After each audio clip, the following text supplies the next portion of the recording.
Hello everybody, welcome back to the channel. Today we are back with another Canada Goose review. Today we have the Crofton Hoodie in a beautiful camo colour. This is the black label edition, so as you can see the label is black, and for reference throughout the video it's a size small. I am roughly 70 kilograms and 180 centimeters tall. Before I dive into the review, I would please like to ask if you could subscribe to the channel. I'd appreciate it a lot, and if you do enjoy the video, at the end drop it a like. Now without further ado, let's get straight into the video.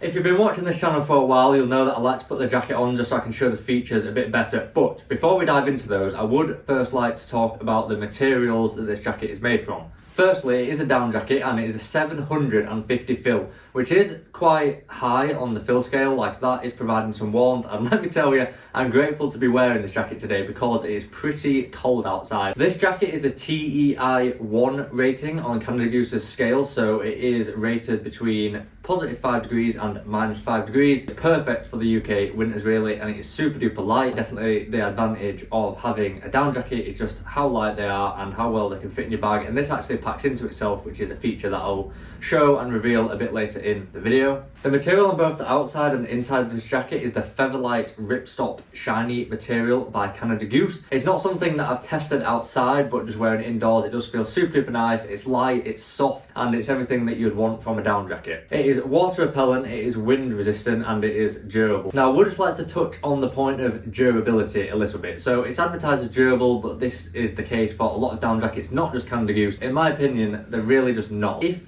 you catch this on a thorn bush or a barbed wire fence or a nail or something like that, I do think it'll just rip straight away. So if you are thinking about getting a down jacket of any kind, or this one, the Crofton Hoodie, do please be careful not to catch on anything because they just rip open and feathers will be everywhere. I have just taken the jacket off to show you the TEI 1 rating on the label, and also a little bit of a description of what the jacket is. As you can see, it's the black disc and a camo model. And while I have the jacket off, I figure it's best to show you the Canada Goose labelling here, and if you go back to the very back page there, you can see that there's the hologram. As you all know, like, one of the main features of the jacket is of course the brand. It is super duper iconic. On the left sleeve there, we do have the black label badge, which I'll come show you to the camera.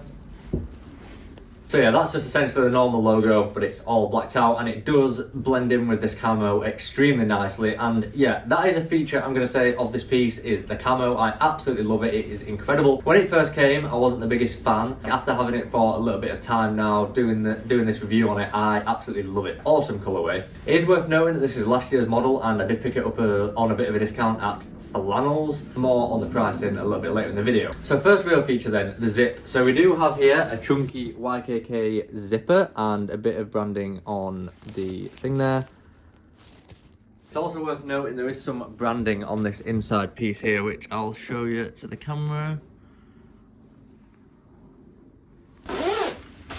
Cool, so I've just done the zip up, so I will continue with the features. So there is 2 pockets for your hands that are fleece lined at the front but not the back, and there is the little toggles on the zips there that are not Canada Goose branded. But yeah, they are some amazing pockets, I must say. Especially on a down jacket, it's not too common at all. In fact, I've never seen it before, having fleece lining on the pocket, so that is an amazing feature. Continuing down the sleeves then, we do have the hemmed cuffs on here, which are not super tight or anything, which is great for if you're wearing a watch. So I will say they don't really bring too much practicality to the jacket. I do prefer them a little bit tighter because it keeps the wind out, so I'm not too sure how much heat will actually escape from this. Okay, so with this being the hooded version of the Crofton, of course, it has a hoodie, so I'll pop that up for you, which is, it's a very nice hood actually. It doesn't protrude too much over the face, which is amazing. I'll show you a side profile and from the rear. That's the side. The rear, it's worth noting it does have some reflectors on it. The side and the back to the front. It also has these drawstring tabs, so you can pull it in a bit tighter if you wish. Personally, I do prefer to just have it a little bit more open. As far as hoods go, that is a great hood, so a thumbs up from me on that one. Let's unzip the jacket again and talk about the features on the inside, because this is where things get a little bit more interesting with this really. So we have 2 super big pockets on the inside there. They're so deep, so it starts up here and it finishes right down here, so that's huge. Same again on the right hand side. Starts up here, finishes down here, and this is the label that I showed earlier in the video. It does also have some drawstrings at the bottom there, so you can pull the bottom in nice and tight. I'll come to the camera and show you that. There's one on each side, which is awesome. So back to the left hand pocket then, because this is where the jacket really comes into its own with its special features, shall we say. So there is a bit of a diagram here, if you can see it, of how to pack the jacket into itself. And then it has the mall straps just here that are quite heavily branded in the Canada Goose branding actually. It's grey on one side and then black on the other.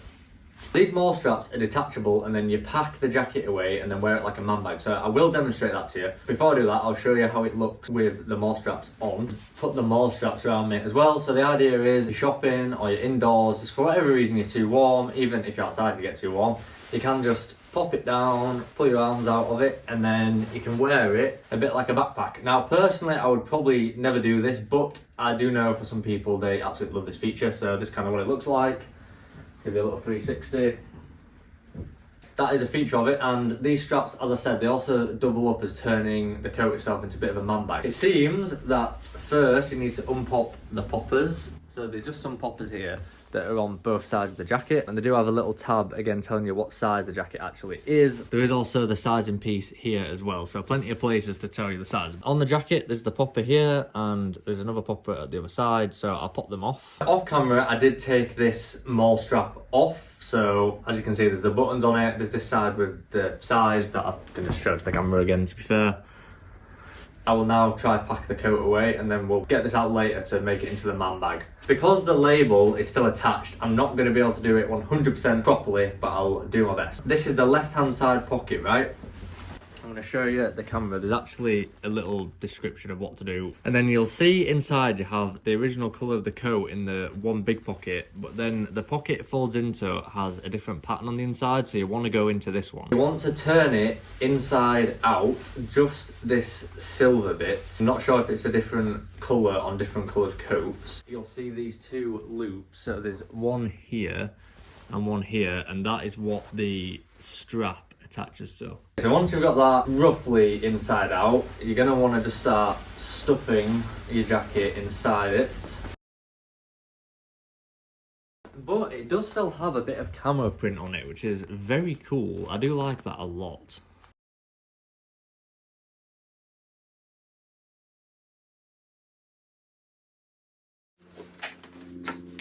Awesome, so I've got that packed away the best I can. It does have a nice little drawstring here that you can just push the button in and pull it tight. That is a neat little package. Super duper lightweight, perfect for something like camping. As I mentioned a little earlier, there's the two loops here, so I'm going to attach the strap and see what it looks like as a bit of a man bag. As previously mentioned, this has button poppers on it, so you can just loop it through, pop the button, and then grab the other side of it, pop the other button. And there you have a little bag that you can just wear however you want to wear it, really. Super duper practical. I'll admit when I first got this jacket I wasn't the most impressed with it, but seeing like all the features and how light it is an absolutely versatile piece of kit. It is quite expensive though, and I'm going to put the jacket back on and talk to you a little bit about my thoughts and my opinions on the price of this item. It's currently sitting on the Canada Goose website, though there's not many sizes in stock at all, at £875. That is an extremely steep price. Its advantages is it's super light and it's 750 down, so it's really warm. Put it as a man bag, and also the colourway, and you've got the branding of it being Canada Goose and everything. Though I will say there's other brands on the market where you can get a warm, lofty, light down jacket. For me, while I absolutely love the design of this and how it looks and how well engineered it is with the mall straps that then turn into a little bit of a man bag when you pack it all away, it's still not worth it for me, unfortunately, and I will not be keeping this item. With the price aside though, it is a fantastic piece of engineering. It is definitely an amazing thing that I would love to have. However, for me, just that price tag of £875 is just too steep. If you can get one second hand or cheaper somewhere else, that might be something good to do. I did get a bit of a discount on this with it being last year's model in the camo. Please do let me know in the comments if you personally think it is worth it and you're going to be adding one to your collection, and also if you have any questions, leave them below. As at the start of the video and at the end of all my videos, please, if you have not already, hit that subscribe button, and if you have found this video useful or enjoyed it, please also smash that like button. I'll catch you in the next one. Peace!